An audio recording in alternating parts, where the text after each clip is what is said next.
Into the Nexus is a production of amove.tv. Bookmark Amove TV for other great video games and esports podcasts. Into the Nexus is sponsored by listeners like you via patreon.com/ITN.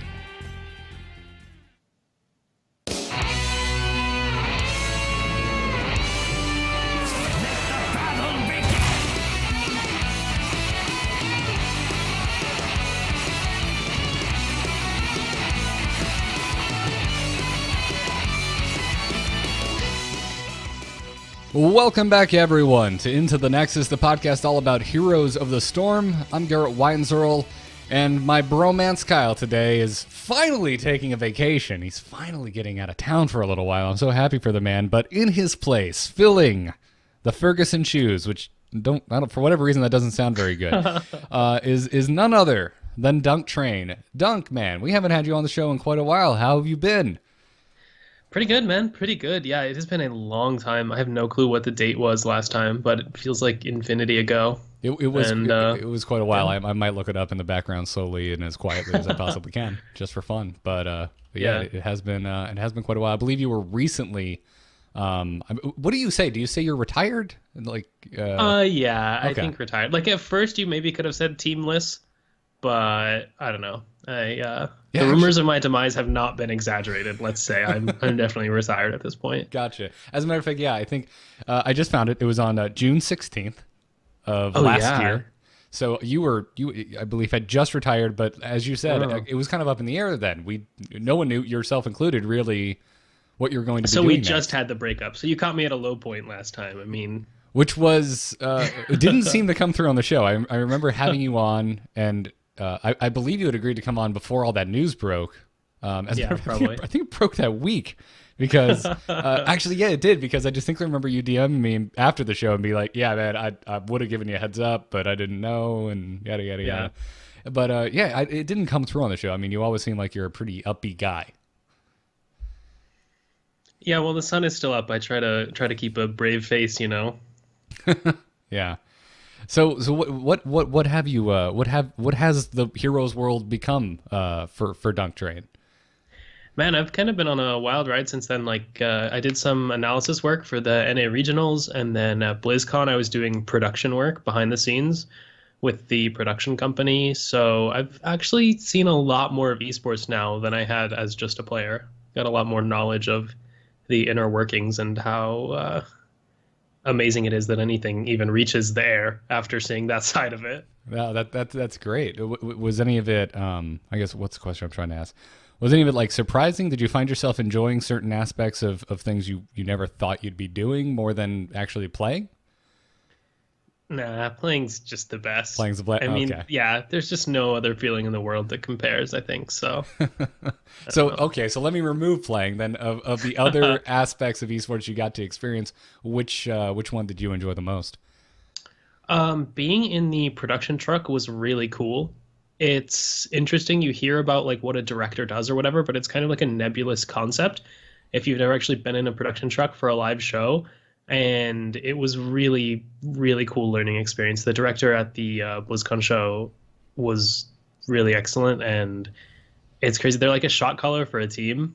It's like the only other thing I know how to describe it as, like calling what cameras they're going to go to and like all the transitions and stuff. It's a really cool experience to be in a production truck with the director live. I hadn't been able to. I had never seen that world really until the most recent BlizzCon as well. Mm-hmm. I wasn't working it, but I have a friend who his company does a lot of the lighting for BlizzCon. Like the Overwatch arena was kind of their one of their big things this year. Cool. And I had done some graphic design for them in the past, so he invited me up to see like the lighting booth and the control booth, which also had like the whole Telecaster setup with like the most buttons I've ever seen on anything. The sea of buttons. Yeah. Oh my, dude, that made me nervous just looking at it. Like just having to imagine knowing all those key binds. Oof. Yeah.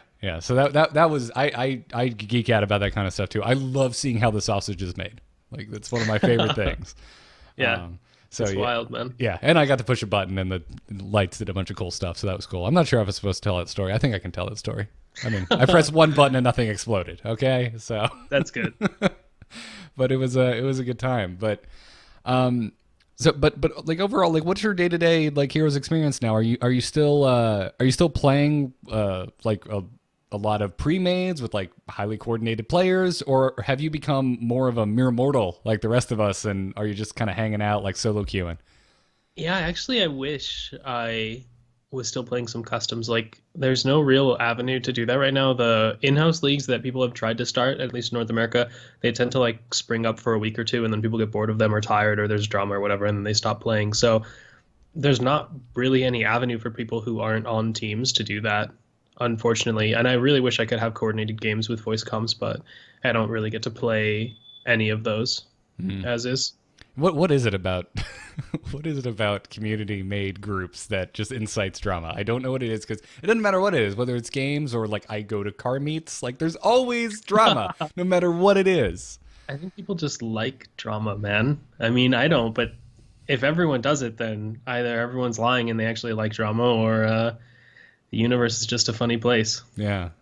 So have you just been just a lot of solo queue for you? Yeah, solo queue. I mostly stream my solo queue experiences, honestly. That's pretty much what I do on my stream is solo queue. And then the rest of the time, it's mostly like analysis stuff. I like looking and watching the game and thinking about it more than actually playing for the most part. So at least solo queue. I mean, that nightmare sometimes is too much to handle. It's a different world. Yeah. Actually, I have some questions, some specific questions for you about that a little bit later, specifically like when we start talking about Tassadar. But yeah, no, yeah, I feel you there. Something about recently for me, I've just been embracing the madness of quick play, or for the first time in a long time. So like the past like 2 or 3 weeks, I've just been kind of living there, and just kind of enjoying the chaos. But I think I'm about ready to dust off my roster and jump back into Hero League. Yeah, I don't know. Quick match is cool too. Just there's less pressure. I feel like people feel way too much pressure to play the competitive mode just because the game has one, when a lot of people don't necessarily get any more enjoyment from it. No, I get that. I mean, do you experience ladder anxiety? Like I would doubt it, right? No, I don't experience any ladder anxiety. Like, I think some pros do, just because they care a lot about like their ranking or whatever. But for me, the Hero League ranking doesn't mean anything to me. I just play Hero League for fun and for streaming, so I don't get ladder anxiety. I used to get it really bad for StarCraft, and I think maybe getting over that helped me in MOBAs as well. Yeah, I just StarCraft was the worst for me, because I never actually got good at it, so the ladder anxiety it like never went away. I mean, at some point you just have to be like, all right, I'm bad, but at least I can beat other bad people. Yeah, 50% of the time. I had to start thinking of it more like old school, like when you would get together with your friends in your living room for whatever the game was. If it was Smash Brothers, if it was Street Fighter, or whatever it was, it's just like, oh well, I'm better than my friend. You need to take the the entire region that you're playing on kind of out of the equation, I think, at a certain point. Yeah, definitely. But awesome. Well, before we move into news, I do want to remind our listeners that you are actually our next Patreon goal, which is like a funny thing to say. Like a human being, a living and breathing human being is our next goal over on patreon.com/ITN. We already reached our goal to have Mr. Jeff Kanata on once a month, but if we hit our next goal, you, DunkTrain, will be coming back on into the Nexus once a month as well, and we'll be paying you to do so, which is super cool. Yeah, it's awesome. I really hope you guys get it. It's really cool. I think, honestly, having the kind of content around is just so much fun, and being on the shows is so much fun. It's just awesome. Yeah, Heroes is one of the I cover quite a few Blizzard games specifically, and Heroes is unique because it's one of those things where like I go and look at the stats, and it's not up there with like my Hearthstone show, for example. It's notably smaller numbers, but the fervor, I would say, I guess, of the fan base, the amount of like discourse we have with the listeners, and the amount of the support that this show gets, especially considering the download numbers, is nothing short of impressive. So there's something about Heroes, even if it is a smaller niche of the of kind of the gaming and esports landscape. I don't know. There's a lot of passion behind this title, so I'm excited, at least for what we get to glean from that success. So, Yeah. Anyways, folks, if you're digging the show, head on over to patreon.com/ITN and consider supporting us. So, anyways, now let's get into this week's Heroes of the Storm news with a bumper that DunkTrain can't hear. We're on, boys! Ha ha! Let's liven up this place! Can Stitches play now? Yeah, I love it when... Oh, cigar fell in the... Oh, wait! I miss the days when everyone could hear that stuff. Anyways, so obviously the big thing there's a lot of discussion being had this week around this patch and the meta as a whole. But I think if let's be lazy and say the biggest thing that happened this week obviously is Lucio, our first support in quite a while, has released. Obviously last week Kyle and I got to spend a lot of time giving our first impressions of Lucio. We were both very surprised how much we liked him. We both kind of expected not to. But I mean, DunkTrain, you have a history with the support class. What do you think of Lucio? How has he landed for you? I honestly have to agree. I was really surprised that I enjoyed playing him. I thought you would not feel very impactful because you a lot of your power is this aura and but I don't know, it feels really nice to play. I mean, he has a really good thematic feel and the music really ties into it.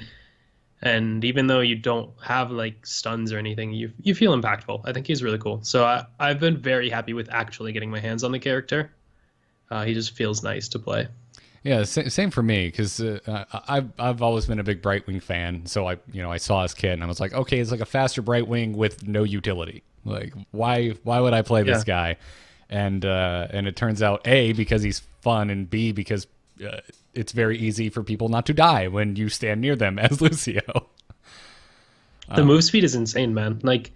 It's just one of those things that you can't quantify, but you get so much value from being faster than your opponents. It's insane. That's why a lot of people on the PTR I think were thinking he wasn't that good because there was a Lucio on both sides. So everyone was faster, so you didn't notice that, oh, if my Arthas is moving at 50% bonus move speed, it turns out he just kills everything. Yeah. Yeah, I think we tried that on the PTR in our after show games last week, just a one-off, just to see how it worked, and it was gross. Arthas moving that fast, it's like putting rocket boots on Jason Voorhees. That doesn't sound fair. No, it's really not. It's really not. But you made me lose my train of thought because all I can think of now is Jason Voorhees. But you're absolutely right. I mean, it's that now that we can see him in Hero League, when Lucio is only on one side, that speed is absolutely ridiculous. And also, it was something I didn't see coming. I expected that you're the support, you'll probably stay in your healing aura most of the time. But it's really not the case. You'll save a lot more lives by getting people just out of a bad decision quicker. Yeah, I think that's okay. In competitive, I think you'll see more healing mode usage outside of hard engages because people are less likely to need the speed to not feed. But in quick match and Hero League, it's so much harder for your opponents to land skill shots because they're not that accurate already, and then you add speed and things get weird. So I think the speed is actually one of those things where it's hidden OP until you play with it. Yeah, it's one of those things that I always look at from a solo queue aspect. I like heroes that can make up for people's mistakes. Yeah, and Lucio's speed, I think, is absolutely that. It's oh, they stepped out of position while they're trying to escape. Now, cool, I can actually where they would have died before, I will allow them to get out with their lives, and I'll try my best not to give them a lecture afterwards. Yeah. But so how have you been speccing him? And I'm curious. I know I'm leading you here because I've seen the spec, but I'm curious how much is this for your solo queue play, or would you recommend this for a pre-made comp, or does it even matter? Would you just do this build regardless of what's happening? So this build that I gave you is the one I think is better for solo queue, especially for quick match and stuff. And the reason I think that is sound barrier is difficult to use effectively if not everyone is on the same page to hard engage right when you activate it. Because the shield actually decays, it's not just flat duration and effect like a Tassadar shield, it's actually a decaying shield. You don't get any value if your team like has to wait until you see the shield, and then by the time everyone reacts to the shield being on them, they've ticked down half the shield strength. By the time they get in melee range, it's already gone, right?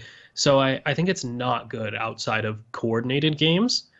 And I mostly take reverse amp just because Lucio's power spike at 16 is insane.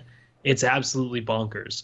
At 16, when you get Rejuvenescentia, or whatever that talent is, the healing output is unbelievable. Like, Bakery posted a picture on Twitter, I think, where he was like getting out healed by a Malfurion until level 15 by like 50% or more healing on the Malf. And then like 5 minutes later in his game, when everyone's level 22, he's got like twice as much healing as Malf. Like, he recovered and overtook Malf by double in like 4 levels or whatever, because Lucio is so powerful in the ultra late game. That's just insane. Yeah, so I'll admit, I knew you were coming on this week, so I was a little lazy in my Lucio research this week. I was like, I'll just play him how I want to, and I'll talk to Dunk and see what's actually going down. So I had been playing with Sound Barrier, because on PTR, it just seemed like the way to go. It looks like the way better ability when you look at it. Right, and also with the shield meta, which we'll talk a little bit about later. But yeah, you were like, and I was like, oh, okay, the damage heroic over the shield, and you're like, yeah, dude, you don't even press the button, you're just getting it for the passive. Yeah, that spec is definitely like all about the healing activation at 16 and 20. So at like level 20, what you want to do is you want to start on the healing aura and activate amp it up, and then when the duration's almost over, you switch it twice so it goes back to healing again, because when you switch it, it refreshes the duration. It doesn't add the extra duration. So you have to make sure you start in the aura that you want the first 4 seconds of. And then if you do that, then suddenly you're healing your team for like 50% of their HP per cast of Amp It Up, and it's just insane. So you started healing, and then you just swap back to healing. And you've got, what, a full 8 seconds, basically, of healing. Obscene healing. Yeah. Your team like can't lose team fights at 20 unless someone gets instantly blown up. Yeah. But that doesn't really happen, I feel like. In Quick Match and Hero League, they're not coordinated like in competitive. In competitive, I think Sound Barrier still might be the pick, just because you need that response to someone getting focus fired. But I don't know. In Quick Match Hero League, just having the healing value is so good. Yeah. No, I completely agree. What do you think about his damage output, though? Because there's been a lot of chatter in the forums and on the subreddit, and even people tweeting at us. What do you think about him as a damage dealer? He doesn't do any damage. I mean, he got that 1 damage point buff on PTR to live, and sad to say that was not enough to make his auto attacks feel impactful. But I think that's okay. He maybe lacks a little bit in that, you feel like you can do things alone. He's kind of like a medic in the sense that you don't really feel like you can do anything alone. Lucio definitely needs a friend at all times to be getting any value. The only thing your auto attack is really good for is eating block charges, so that's good. Honestly, if you're like not a super experienced player and you're trying to play Lucio, I would not even be concerned at all with whether you're auto attacking or targeting your auto attacks correctly. Just worry about your position so you don't die, and then like activating your Q occasionally. Yeah, that's a good point. I've been having a lot of fun with there's still a ton of Lyras all over Quick Match, which I was part of that problem for a while, but Lucio's out now, so I've been playing him in Quick Match. I've been having a blast just screwing with the Lyras that try to get the jump on me. Because you just back away on a wall and shoot him in the face. I love it. Melees have such a hard time chasing Lucio. You feel so broken when you're just like casually walking away, sliding on the wall, and there's like a thrall or something chasing you, and they don't get to auto attack you a single time. It's so funny. Yeah, and that's why I completely agree with you on comparing Lucio to Morales, and that he's not really going to do anything on his own other than be annoying. He's the fly that you're swatting at. Yeah. But I will play Lucio any day of the week over Morales just because of stuff like that. He's just so much more fun to control. He is a much more satisfying kit, which I thoroughly enjoy. So, any other changes? Because we actually had some changes. Like you even mentioned, his basic attack damage went from 23 to 24. But we had quite a few other changes from what we saw in PTR to what happened in live, which doesn't happen all that frequently. No, it's really uncommon, actually.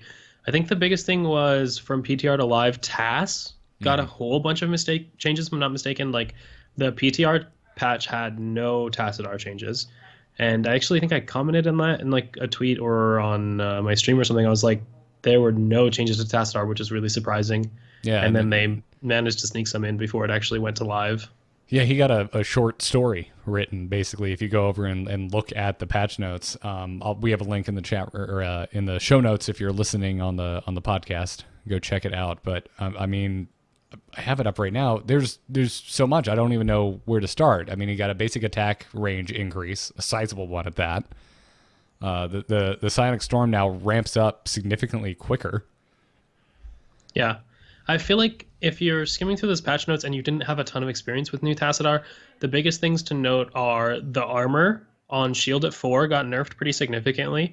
I'm not certain it's still the best choice. I think there's an argument to be made for move speed now. And then Archon form got a pretty significant nerf because the slow got reduced, so it's harder to keep on people. So maybe look at going Force Wall. I know Archon is really good, though, and fun to play because you feel like a beast for those 10 seconds. I feel like Archon as well.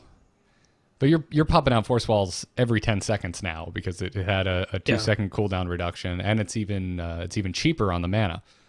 Yeah, Force Wall is really powerful, and I think people don't really appreciate that in quick match, but it's definitely an option, even with new tasks. So overall, tasks I think is still good, but we've talked a lot. Definitely some tweaks. We've already talked a bit about the overall difference between coordinated and uncoordinated play. Do you think Force Wall is still a good pick in an uncoordinated environment?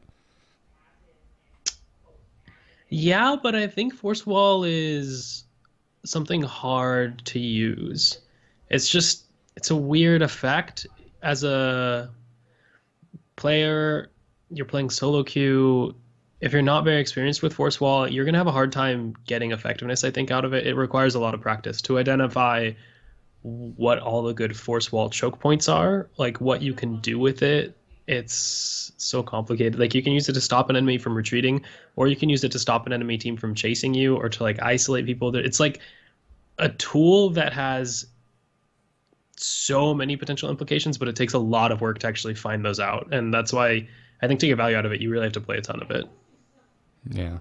It's like I still see suboptimal zombie walls from Nazebos, for example, and I kind of file Force Wall into that same category. Yeah, like you see your ally has it, and you're kind of nervous because you don't know if it's going to hurt you more than it's going to hurt them. Actually, yeah, that's a very good point. It's like, is he gonna perfectly slice the battlefield with that Force Wall, or am I getting caught on the other side of it?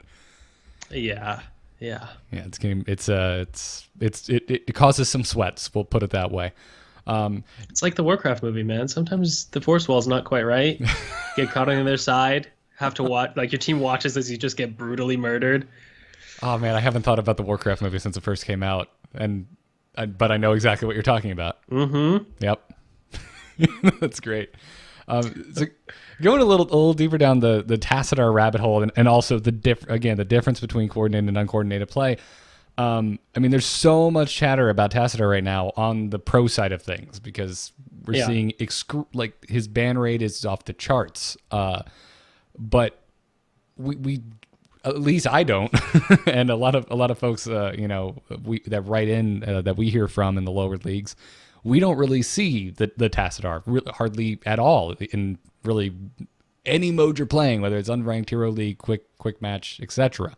Like, what is the difference? I mean, obviously we talked about Force Wall already, but what is it about Tassadar that makes him such a beast mode when you're coordinated, and kind of I don't know if that's going to be enough in your pickup game in hero league.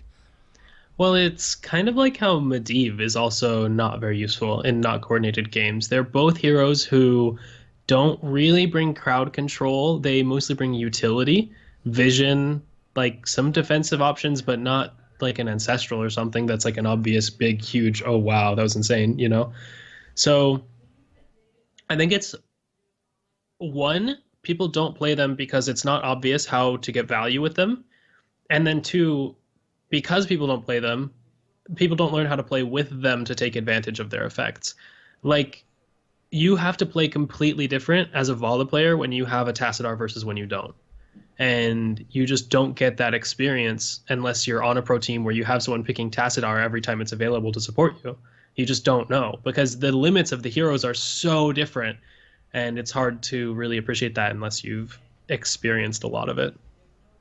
Do you think communication, like specifically like voice comms, is required, or is it something that could be learned if people just started picking Tassadar more when they see whoever's first pick grab a Vala? I think you don't need voice comms to know. It's more about having faith in your Tassadar if you're Vala, and vice versa. Like, because it's a two-way street. If you're going to play Tassadar in Hero League, you need to have faith that the person who picked Vala is going to be good. And if you're playing Vala because you have a Tassadar, like, you need to have faith that your Tassadar is actually going to shield you and have your back. And I think it's just hard to have that in an environment where you're solo queuing, except maybe at like Grandmaster or something. But even then, like, I don't really want to pick a secondary support in GM, because, like, what if my Vala player is actually not that good, you know? I mean, he's good enough to get here, but I don't know if it's worth me not being on a carry or whatever. And I think players at every rank have that mindset, even though you could probably increase your win rate if you just picked a few more supports, you know? I agree. You hit the nail on the head. I mean, a lot of the discussions Kyle and I have on this show about solo queuing is exactly that of it, not necessarily in a negative way either. Not so much like don't trust everyone. It's more just like focus on what you can control. The more you can focus on what you can control, the more success you will most likely have in a solo queue environment. Yeah. But at the same time, I'm sitting here, even though I believe in that, that's the way I play. I'm sitting here going, man, I wish we all just trusted each other a little more so I could see some of these sick esports comps. Yeah. I think Tassadar it's just so hard to play with him effectively, man. I mean, even some pro teams just don't utilize him to the fullest because he's not an obvious hero. He's not a simple hero. It takes a lot of practice, I think, to learn how to use him in compositions well and not just waste his talents. Yeah. So what do you think about the overall, like shifting gear from Hero League meta to like the more, pro focused meta? What do you think about all of the chatter that has been happening recently about the shield meta? Because I mean, it's all over the place. I linked here just to a Ghost of Gamers article by Durazian, but there's a lot of talk on the forums, on the Reddit, etc. About the high pick rate of Tassadar, of Zarya, even if you mentioned Medivh, we're seeing him make his way into games. Is it a problem? Because it is something that seems unique only to esports. Well, I'm a pretty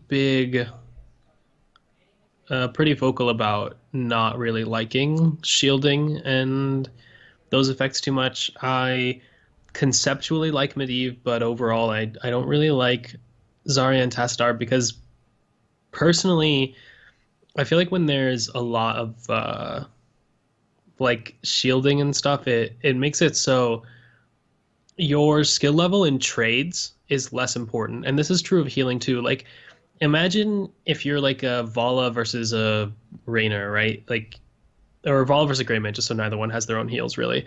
Like, how well you execute like stutter stepping and understanding each other's attack ranges and cooldowns and like trading a few hundred health points here and there where you get the better of, like, if you get the better of that Vala by like 50 health 4 times in the laning phase, like that's a big deal. Suddenly she's in kill range and you're not. And that feels really good. Like that's a really nice feeling when you're like, yeah, I outplayed that guy. And like now he's harassed and he has to consider like, is it safe for me to soak experience? I love that dynamic of the laning phase. And having a bunch of shielding on the team, even more than just the solo healer on their own, just reduces the impact of those trades so much. Because like if every time the Greymane steps up he has a Zarya shield and every time the Vala steps up they have a Tassadar shield, like they're never actually going to hurt each other. And that's what we see happen is basically like in the early game now, a lot of the times nobody dies unless they get way out of position or there's like an insane chain CC. Like people are talking about Varian right now because you have to use Varian because there's no other way to get enough lockdown to actually kill someone through the 20 defensive abilities that are on their team. You painted a very succinct picture.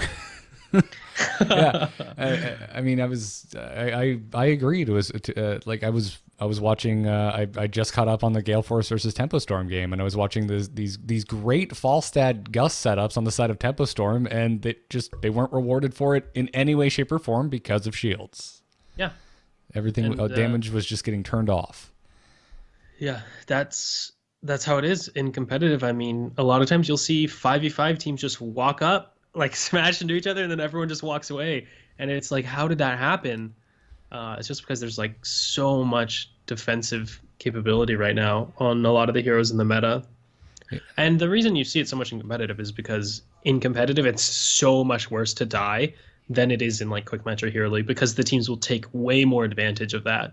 So yeah, you can die like 10 times in the early game of a quick match, but your opponents probably aren't going to take all your forts and get all the mercenaries and have every map objective just because people were feeding. Like, they're just going to go back to their lane and not really push, not really do anything when someone dies a lot of the time. So it's just a different environment, and you have to play as defensive as possible, I feel like.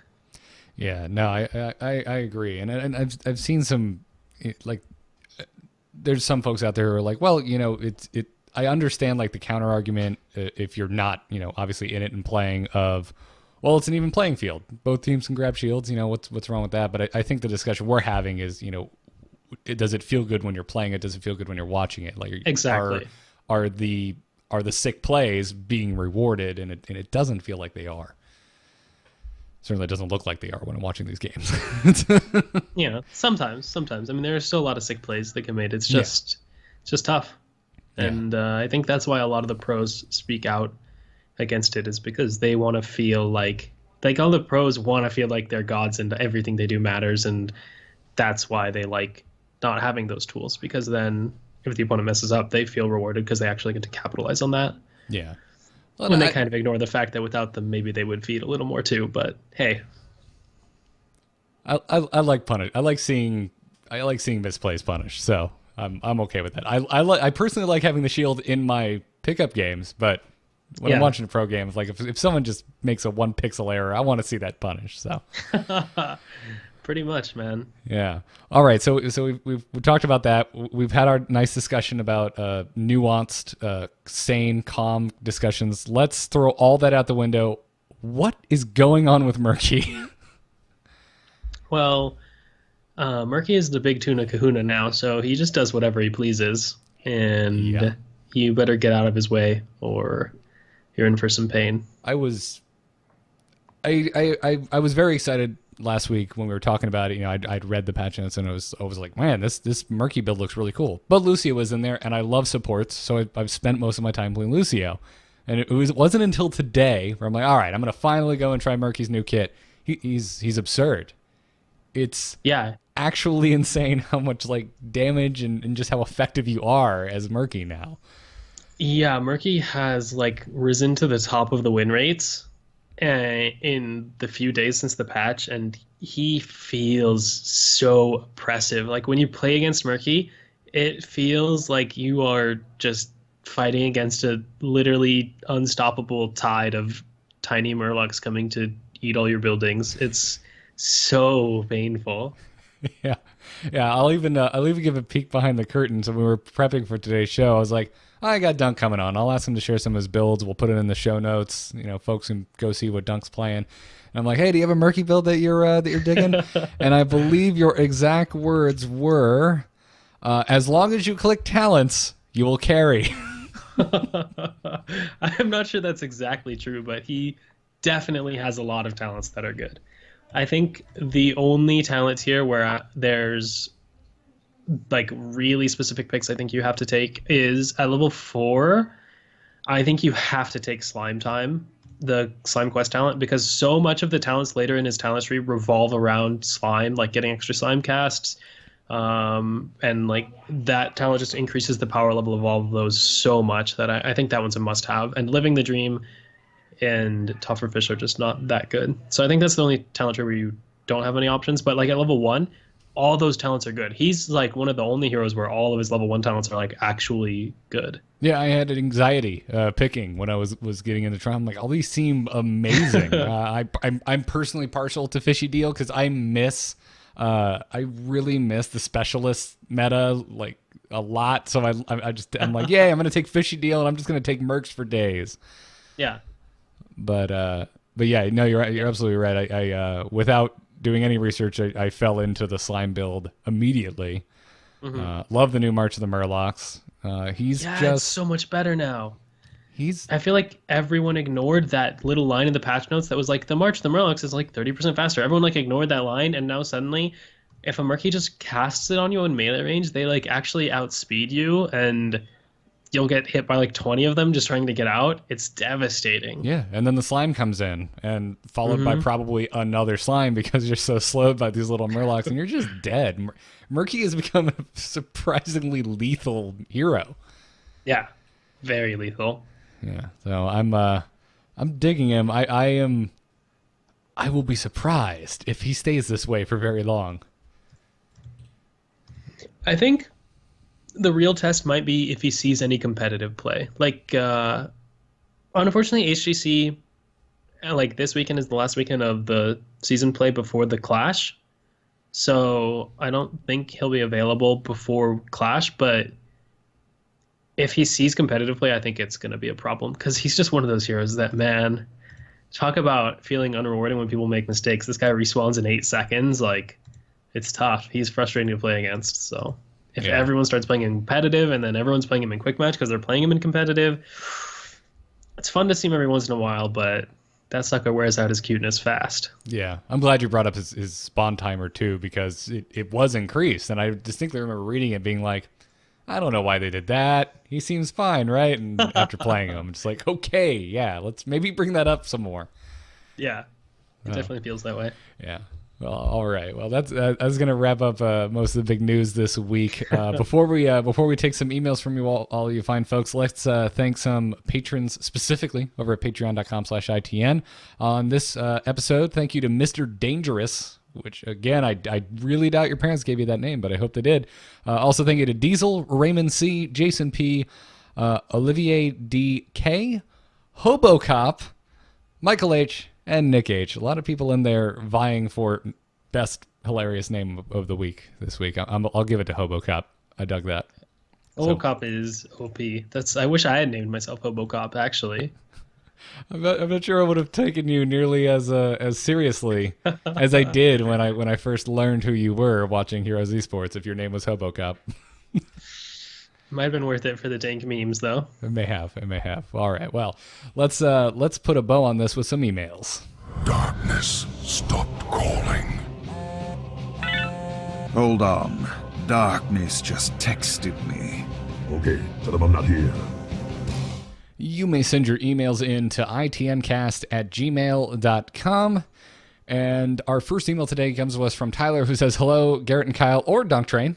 Turned out to be DunkTrain, Tyler. You nailed it. Never in my wildest dreams did I ever believe I would see the day where people, even hesitantly, would make remarks that Blizzard is developing content too fast. The craziest part is that I can't say I disagree with you. Don't get me wrong, though. I love the amount of effort Team 1 is putting into this game, and I don't want them to stop. I think instead, they could alter the pace at which they release said content. Currently, they are sticking to their 3-week release schedule for new heroes, and each of those patches typically comes with a pretty heavy balance update. Do you think that changing their 3-week schedule to a 6-week schedule and releasing 2 heroes at a time would benefit the game and the community?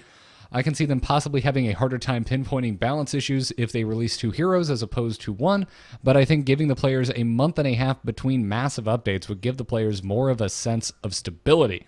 Love to hear your thoughts. Keep up the good work.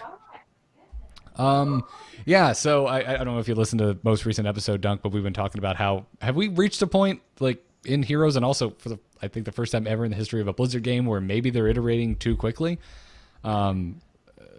What do you, before we actually answer Tyler's question, I'm curious, do you think they're iterating too fast? No, but I am a patch junkie. I love patches. Like, I think I even like patches to the point where it would probably be unhealthy for the game to get it patched so much, but I love having changes, new content, shifting meta, even if it's just weird random things. I'm a patch junkie. I love seeing that the game is updated. And I know a lot of people feel the opposite, like they want the stability. and to be able to log on to the same game after a month, but I don't. I want a wild, different ride every week. All right, that's interesting. Yeah, because I have the opposite reaction depending on the game. Like over in Hearthstone, I'm just like, can we please get more updates? Like ever, please, thank you. And then over here, I'm like, I wouldn't mind Hearthstone level, like, you know, stable meta for slightly longer period of time. I'm not saying let's go 3 updates a year like Hearthstone has. Yeah. But, and that's being unfair. They have little micro updates every now and then. But for the most part, the big stuff is three times a year. I don't want that for Heroes, but Tyler is seducing me here with his idea. Like this to me sounds good. Like 6 weeks of like, okay, we've got things figured out, and then bam, 2 new heroes. But I think he also points out his own issues. I could see where it's like 2 heroes are hitting, you know, balancing being even more difficult for Team 1. But I mean, I definitely see his point. I think he's not unreasonable. The new hero every 3 weeks, it feels like a lot to digest. It's like, I mean, if you leave for 1 month or whatever, come back, there's a new hero every time, sometimes 2, depending on the week you leave. Like, that's a lot of content that's being added to the game, and I think they can afford to slow down once they get to a more sizable hero roster. I mean, we've been talking about for a long time, I think the entire Heroes community, there's just not enough heroes yet. There's not enough hero diversity. You don't have enough options in every role. So if they flesh out the supports and like warrior specialists a little bit more, I think suddenly we'll get to the point where if they only add 1 hero every 5 weeks or something, that feels a lot more natural.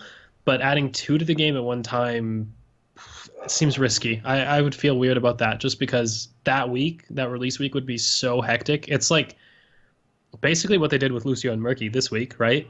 Is they've reworked Murky from being not a hero to suddenly one of the best heroes in the game. They've also added Lucio, and now I feel like the games are kind of crazy. that's a really good point. I mean, that is basically what we saw this week, because Murky has been changed so much that it is like adding a new hero. And I didn't think about it from that way, because you're right. If it's 1 hero at a time, even if it is as quick as it currently is, which is every 3 weeks, at least you're only having to, for the most part, learn 1 new hero, whether it is learn how to play them or learn how to play against them, or that they don't really stack up for Hero League and you don't need to worry about it. But whereas if 2 drop at the same time, you're right. It's like, oh, well, now there's, and especially depending on the hero, you know, there's a lot more to wrap your brain around. Yeah. It's a lot to learn.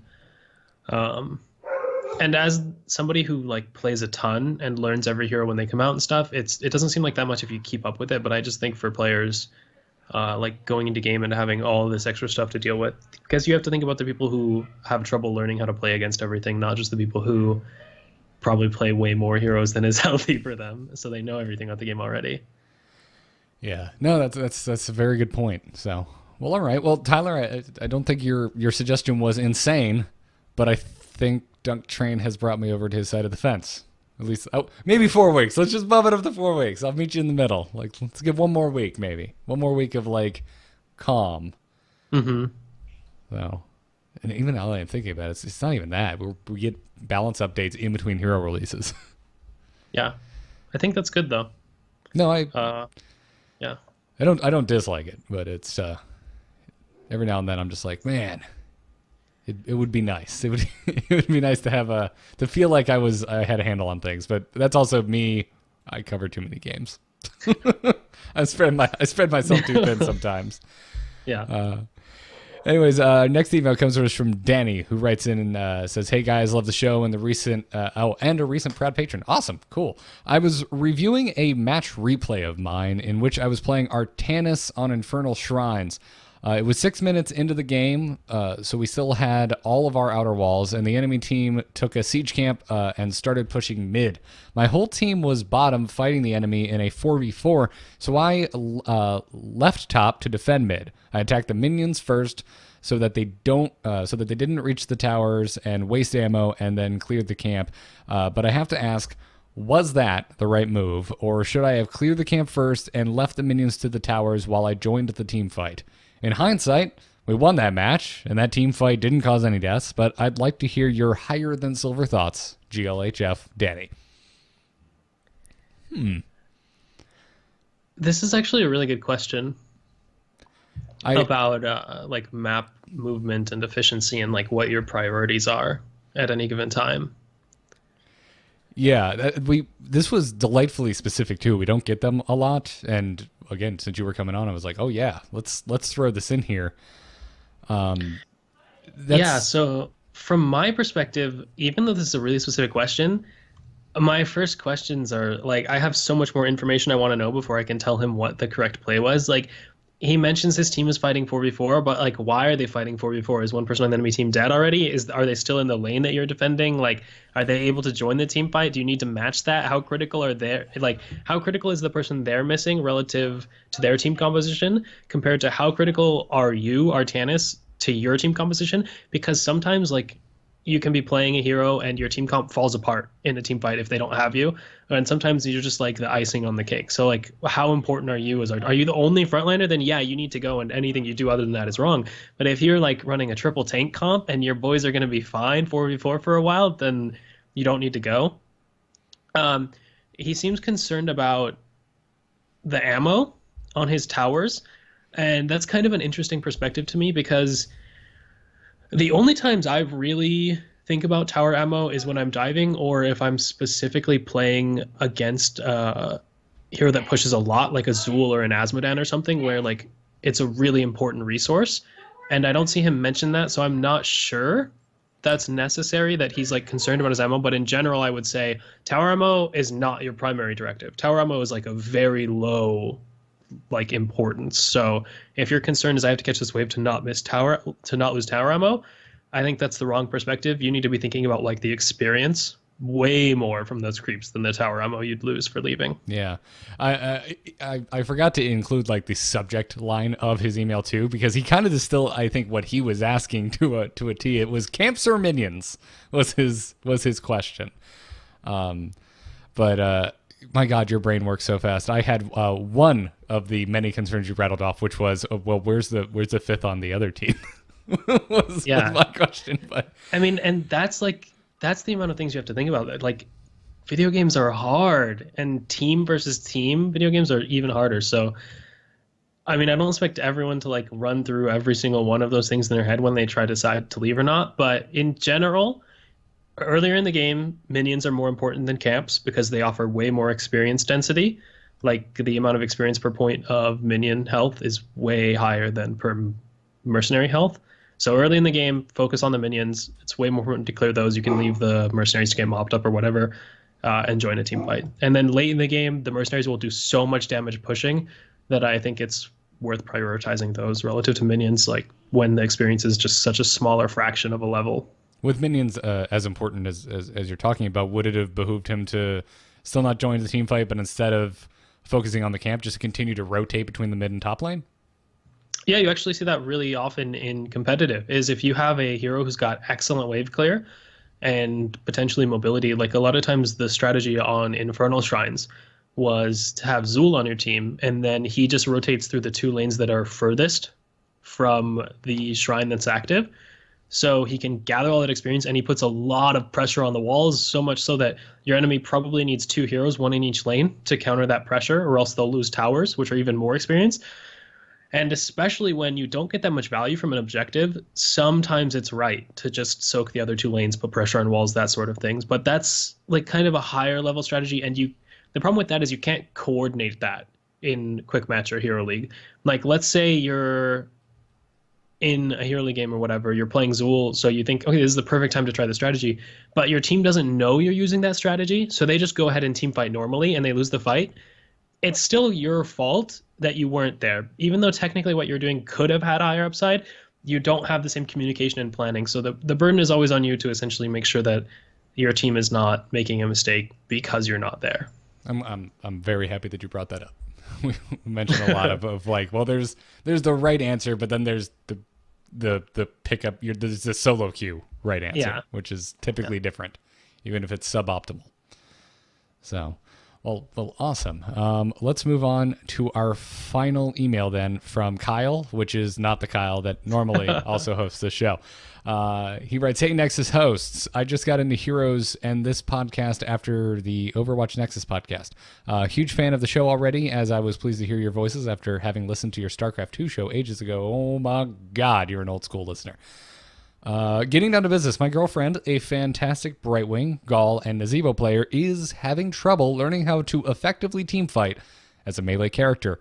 She's a decent Johanna, but every time she tries to learn any other melee character, especially assassins, like Butcher, for example, she gets creamed in engagements and feels lost. I suggested she tries Varian during this week's rotation. Any tips? You folks always have such great insights. Many thanks." And my initial thought was, support her, play a support, and talk to each other, because I think just naturally you'll end up coaching without kind of feeling like you're coaching. It's just going to be natural game talk, because you'll probably see as a support her, maybe taking a step too far, getting into a bad position, and also she'll just start learning what to think of. I mean, if she plays a Brightwing, she's probably already thinking about it, but maybe just hasn't thought to keep it in the back of her head when she's playing a melee. Be concerned with the resources of your teammates, especially in the case of if you are playing with her as a support. Because you can tell her, like, oh, well, this ability, which will save your butt, it's on cooldown for the next 5 seconds. Be a little careful. And the more times you do that, the more she's going to keep that in the back of her mind. And I think that over time will make her a better melee player. Any tips for Kyle here, Dunk? I think you should focus on melees that aren't as all-in as Butcher. Butcher is probably one of the hardest melees actually to play, just because you have no tools whatsoever to disengage once you commit to a fight. And that makes it really tough to essentially learn what your limits are on that hero without feeding every time until you just barely find the breakpoint where you live. If you play a hero Johanna, unfortunately, isn't a melee assassin and is so tanky that you don't really learn the same lessons. But if you played even a more mobile melee, I think a Zeratul, where you have tools to survive, Valera's a little complicated for new players. Illidan, again, a little complicated for new players. So I like melee Thrall, assassin, personally. It's just a hard role, man, to learn. That's why I think you see a lot of melee assassin players, even competitive, are extremely talented players, but even they are often known for being the feeder on their team, just because they're playing the riskiest role. If you make a mistake, if you make a misstep on melee assassin, there's a very high likelihood you die. So if you want to get that melee assassin experience, you could also play something like Chen, where you're very tanky and mobile. You do essentially less damage than most melee assassins, but you still feel like you're playing a melee assassin because you're kind of jumping around, putting pressure on the backline, that sort of thing. Oh, that's a good point. Something Kyle always brings up, which is other heroes you can learn that are less of a risk, but will still teach you the fundamentals of similarly effective heroes. We always talk Chen, about if you're a decent Tychus, you're probably a decent Vala. Yeah, Chen is like a baby mode Illidan to me. They kind of do similar things, they get into fights, disrupt the backline. They don't really look for kills on their own until the late game. Then Illidan's a beast, but you have to learn to walk before you can run. And going from playing Johanna to Butcher is going from walking to trying to compete in the Olympic pole vaulting. It's so difficult. Butcher is binary, man. He's either wrecking or he's dead. Yeah, that's what it always feels like anytime a Butcher ends up on my team. So, I think those are all. Or you could pick Murky and feed and still be doing well. That's always an option. Still be winning, yes. Although I'm not sure you're learning anything. I'm not sure you're learning a valuable lesson there. I think you're just learning how to Murky. And no one else. What do you? Chat room's been suggesting Thrall and Sonya a bit. What do you think of those two? I personally, I'm a big Thrall fan, and I think because he has some ranged abilities, it's a little less, a little more toe in the water. My concern with Thrall is you're gonna feel like you need to be in melee range all the time. I think especially if you're new to playing melee, and Thrall is kind of risky to be in melee because he only has Wind Fury to escape. And he's not the tankiest, especially if you get locked down. So I think Thrall's not a great beginner melee. Sonya's a little better, just because she's so much tankier and has more lifesteal with Whirlwind and stuff.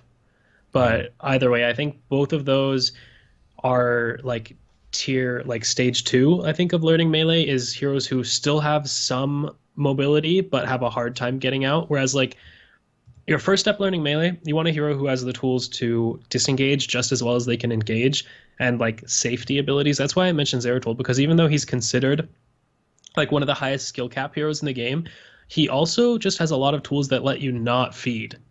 If you're just trying to play Zeratul and you're new to melee assassins, like you have Blink and Void Prison and Cloak to save your ass if you get out of position or make a mistake if you miscalculate something. Like Butcher has none of those tools, so he's like tier 3 in intensity of whether he like kills everyone or he feeds. Like he's never going to be on the middle of that. Whereas Thrall and Sonya are somewhere in the middle, but I think because their escape tools are so much more limited than Zeratul's, like you should probably not pick them like when you're very first learning those roles. Yeah, that's a very good point you made about Zeratul. I mean, he does have a high skill ceiling, but his skill floor is pretty low. He's a very approachable hero. Don't let the fact that you see him a lot in esports deter you. I see a lot of people stay away from Zeratul or stealthies in general. I don't know I know I stayed away from them for a while because I came in from Dota 2 and I was god awful at all the stealth heroes in that game. But once I started playing them here in Heroes, it was like, oh geez, Zeratul's kind of easy. Yeah. Greymaine's also really cool too. I think for people who don't know how to play melee that well, learning Greymane can be really good because you essentially can take all the knowledge you have about playing range carries and then kind of pepper in, like, if I feel comfortable here, I can go melee form. And just little by little, you can learn when it's appropriate to be melee versus not while still contributing to your team. Yeah. What if, and I'm totally not asking this for myself, what if I'm just a terrible Greymane? Get good? Get good? I don't know. Some heroes just don't click with some people. Yeah, Greymane and me, we don't we don't get along that well. Granted, I haven't really applied myself, but it just he's one of those heroes. It's just always he's on the bubble. It's just like, I should get good with you, but well, it's week 3 and a new hero's here, and I want to learn them, so it just happens. So actually, I'm curious. Since I've got you here, what are like the heroes for you that you, for whatever reason, just haven't taken to? Well, I can tell you that my Lost Vikings is level 1. Oh, okay. Other than that, but like, you played StarCraft. I did play StarCraft. 3 units is nothing. Vikings. I hate Vikings with a fiery, burning, passionate hatred of hate. That's how much I hate the Vikings. So, fair enough. I'm not really sure. I'm sure my teammates could tell you what heroes I was bad at, but I think I'm just the best at all of them. So, fair enough. But in all seriousness, I actually personally tend to struggle on melees with little mobility. Like Zool, for me, is a hero that I know is strong, but I just feel very unimpactful. And I play Zool and I feel like I'm not doing anything and I don't know how to get value out of him. And that's weird. I kind of just stay away. Zool's another that I have that very same reaction to. I was so excited for him when he was added, and I played. Yeah, Diablo Necro, yes. Yeah. And then Zool, I'm like, oof. How do I... Exactly. What do I do? Yeah, I rapidly... And that was back before the big Zagara kind of rework, and I was a huge Zagara fan at the time, so I was like, why am I beating my head against this? I can just play Zagara and own. So, yeah, Zool 2 kind of went under the radar for me. Mm-hmm. But, yeah, I was more excited for him in Heroes than I was and still am for the Necro being added into Diablo 3. But yeah, that's me. I'm a curmudgeon about Diablo 3 at the moment, so we'll just move on. So, anyways, I believe that wraps up this episode. Dunk, man, I can't thank you enough for coming on, especially on a week where otherwise it would have just been me sitting here talking to myself and probably getting yelled at by the chat room. So I very much appreciate it. I would have listened. Cool. I do have a solo show, but it's the topic changes weekly so that it's Yeah. Where can folks find you when you're not guesting on this particular podcast? When I'm not guesting on this particular podcast, you can find me on my own stream, which is twitch.tv/DunkTrain, or on Twitter at DunkTrain. And then also I'm on Town Hall weekly, of course, on Wednesdays, which you can catch me on. Other than that, I don't know. Just keep on the lookout. Well, very cool, and you can hopefully find more DunkTrain on Into the Nexus at least once a month very soon if we hit our next Patreon goal. So Yeah. go to patreon.com/ITN and check that out. Speaking of our patrons, thank you guys one more time from this episode. Thank you to our Patreon producers, Declan H, Cheesy Bob, and Philip P for being super, super generous. We love you guys. You can get our swag a couple places. We have t-shirts for sale over at shirts.amove.tv. You can get custom etched glassware over at etched.amove.tv. Other than that, you can always catch us live Thursday nights at 8 p.m. Eastern Time right here on twitch.tv/amovetv or on alphageekmedia.com. If you're on the go, you can catch it on just about any device, thanks to them. You can follow the show on Twitter at ITNcast, and we got to thank Gorath for our intro music and BrianGriffithMusic.com for our outro music. Fantastic, fantastic musicians there. For me personally, find me on Twitter at GarrettArt, and every single damn podcast I do can be found at amove.tv, so go and check that out. That's going to do it for this episode of Into the Nexus. Good luck and have fun, everyone.